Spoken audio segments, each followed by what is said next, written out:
नमस्ते दोस्तों, मैं योग्या सिंह चैनल में आप लोगों को नमस्ते करती हूँ। मैं अच्छी हूँ, आशा करती हूँ आप लोग भी अच्छे होंगे, स्वस्थ होंगे, मस्त होंगे, अपने अपने काम में व्यस्त होंगे। मैं आप लोगों के सामने एक विवाह का गीत गा रही हूँ। पसंद है तो लाइक कीजिएगा, सब्सक्राइब कीजिएगा। हमरो कमाना दुल्हा बाड़ी रे दुलरुआ हो, हमरो कमाना दुल्हा बाड़ी रे दुलरुआ।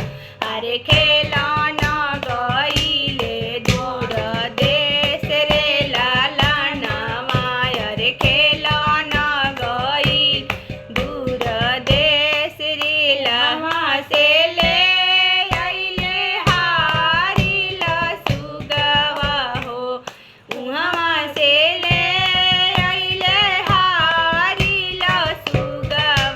अरे सुगवा में जइबो बरियात रे लाला नवा, अरे सुगवा ले जइबो बरियात रे ला।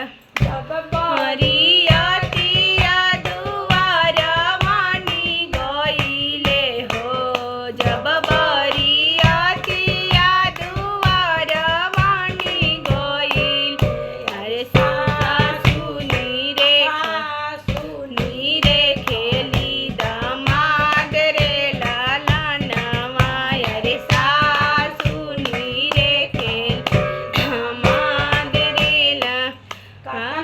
सुंदर यादे बाबू हमार बाड़े हो, कतना सूरतिया के बाबू हमार बाड़े।